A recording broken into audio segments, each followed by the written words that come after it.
everyone, welcome back to my channel. It's me again, Money Mind. If you were new to this channel, please hit that subscribe button and that like one so that you can help this channel to grow. Of course, before we begin, I would like to inform you that I'm not a financial advisor in securities. Therefore, my views and opinions on this video is solely for educational and information purposes only. Last June 26, 2020, Friday, Facebook shares tumbled by negative 8.32% when it closed at 216.08 from its previous closing the Thursday of 232.64, erasing $56 billion in market capitalizations of Facebook, therefore reducing Mark Zuckerberg's its CEO's net worth by $7 billion. It happened when one of the world's biggest advertiser, Unilever, announced to pause its Facebook advertising in the United States for the rest of the year. To date, guys, Unilever spent more than $11.8 million according to Pathmetics as reported by Megan of CNBC. Meanwhile, Verizon announced its intention on Thursday that it will pause its Facebook advertising as well as in Instagram platform for the whole month of July.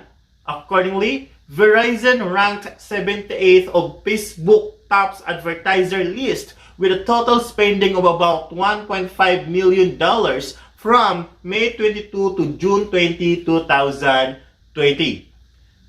That's according to marketing analytics company Pathmetics, as also reported by CNBC's Meg Graham. Some known brands joining the boycott in support to Stop Hate for Profit propaganda are Coca-Cola, Clorox, Ford, Adidas, Hershey's, Honda, Pfizer, and Best Buy.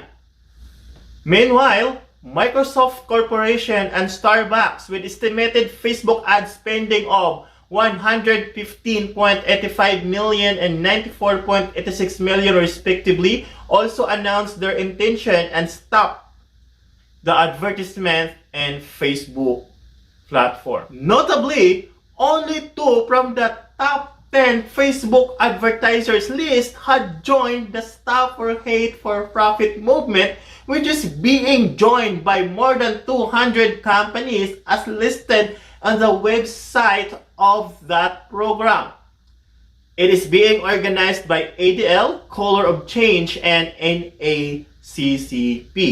I have included the link of that participating businesses in that description below, so check that out. The group is asking all businesses to stand in solidarity to hold American values of freedom, equality, and justice by not advertising on Facebook services in July. Though some of those companies who joined the party also posing their Facebook all over the year. Some say that it is also a technique to save from advertising costs in the effect of coronavirus, or what we call as COVID-19. According to them, Facebook allowed incitement to violence against protesters fighting for racial justice in America, notably in the wake of George Floyd.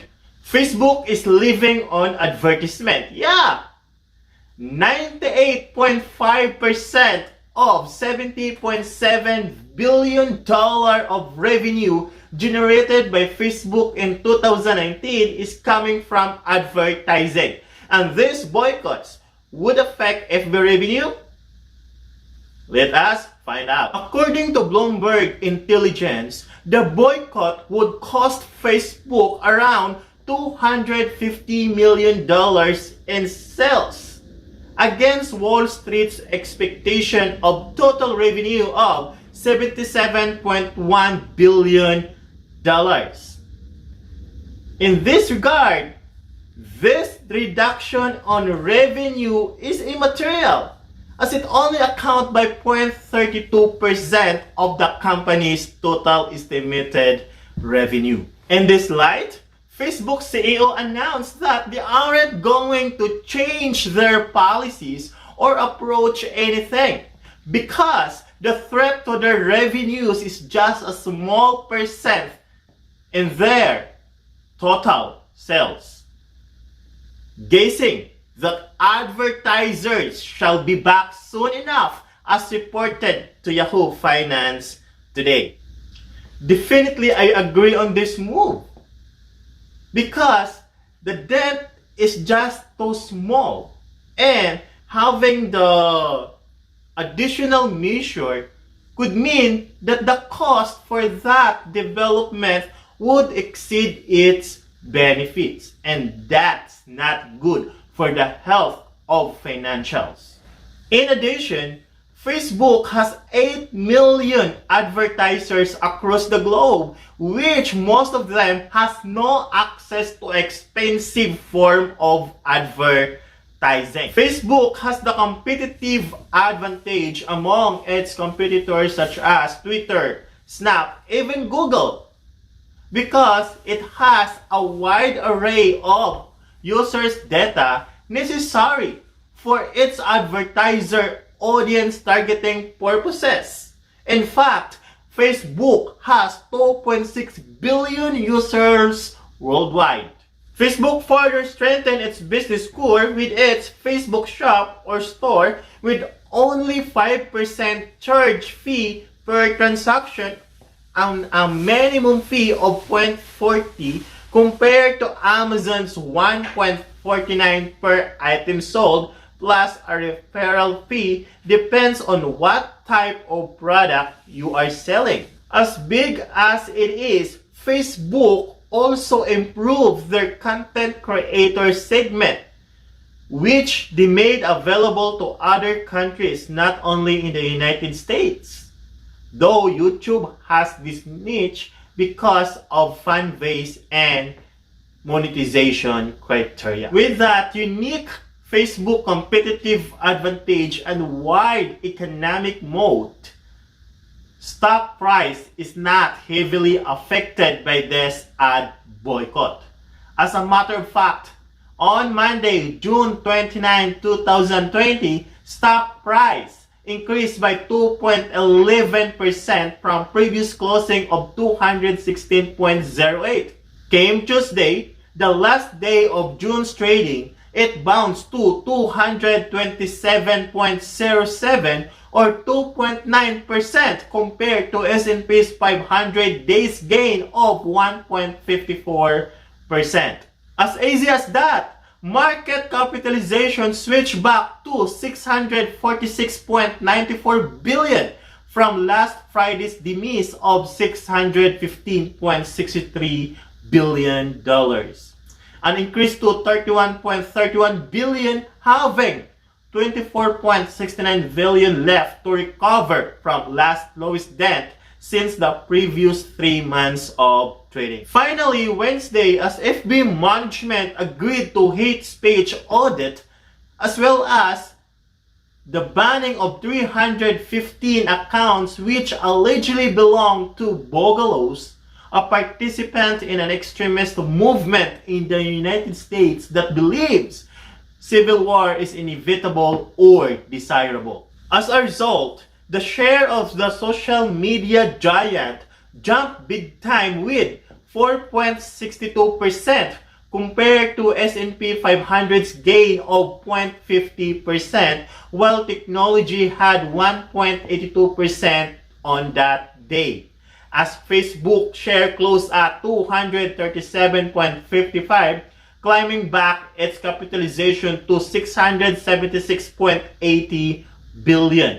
As a matter of fact, it already surpassed its market valuation since the biggest dip last Friday. Bottom line, is Facebook stock a good buy today?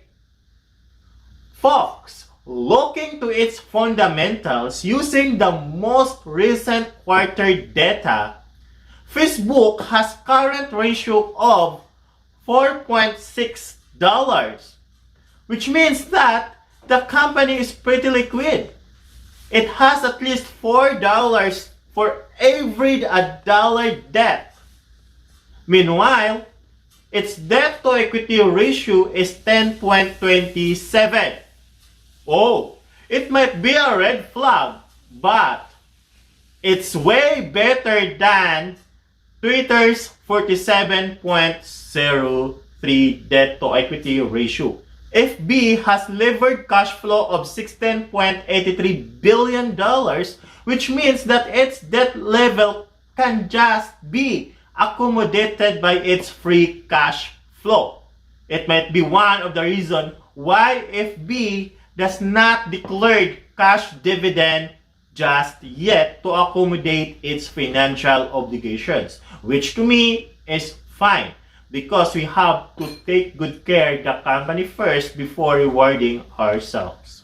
Management has been effective in managing the corporation's asset as it's able to have 13.4% in return on assets and return on equity of 21.85%, which states that management is actually committed to providing shareholders value. Profitability is excellent as well as a technology company having a profit margin of 28.57% and operating margin of 36.21%. But forward PE is 23.97 while PEG ratio is 2.01. This PEG ratio actually signifies that the stock is potentially sold at a discount. Price earning ratio of Facebook is 32.03 compares to Twitter's 19.16. It seems to be a red flag as the lower the PE ratio, the better. But it's fine since Facebook has still having a growth rate. Book value per share of 36.94 while having a price per book of 6.32, which for me is actually good, having a diluted earnings per share of 7.29. When buying a stock, I always consider if that company has a growth because I want to find something that could provide me money in the future. They can only do that if they have the capability to increase their operating revenue. Facebook has that capability, having a 25% growth rate according to Morningstar. According to Yahoo Finance, Facebook has 12.30% growth this year, then 34.90% growth rate next year, and 16.37% on the next 5 years in addition to that Morningstar analysis. So with this one, I go for it because growth is my number one criteria on selecting to having a stock, because stock investment is actually investing in the future, not on investing on today's financial condition. Analyst recommendation on the Yahoo Finance. Facebook has 17 analysts out of 44 give this stock a strong buy, while 24 had given this stock a buy recommendation for the month of July. Even with that, add Boycott, guys. Looking to its fundamentals, it's no-brainer that Facebook is a buy today with intrinsic value of 306.16 before margin of safety. It means that any share price below at this level is the good time to buy, while above to this level is ideal to sell.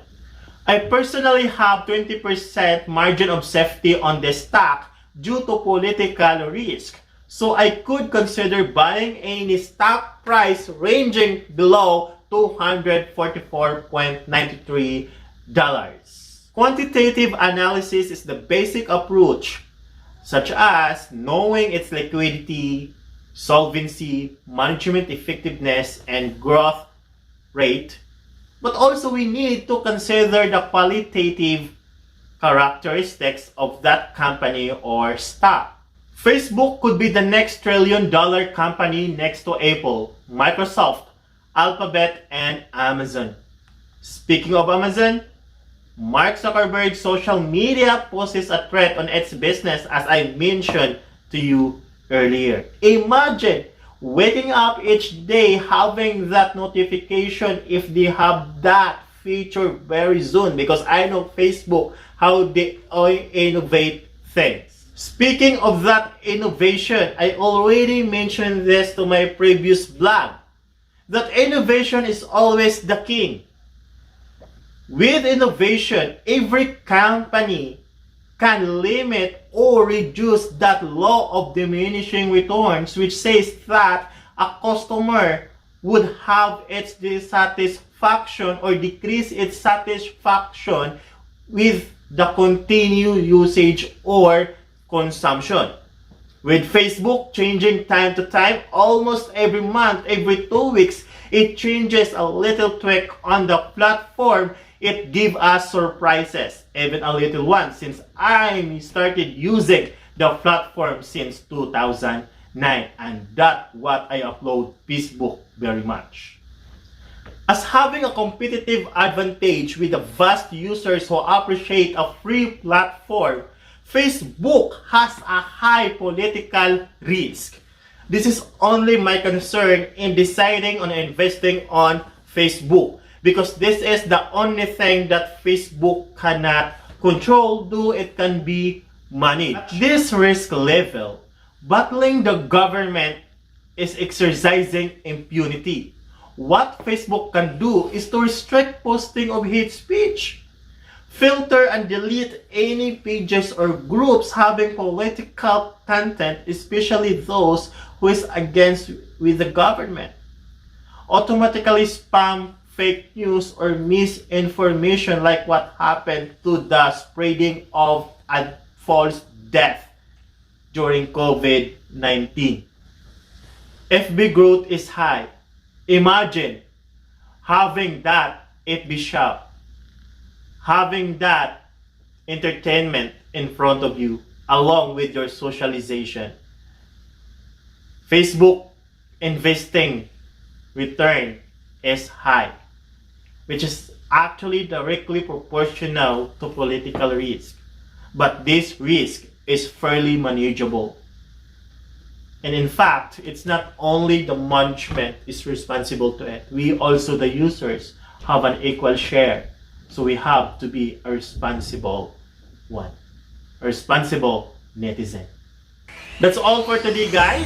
If you like this video, please share, like, and subscribe. Also click your bell button so you'll be updated on my upcoming videos. Bye-bye!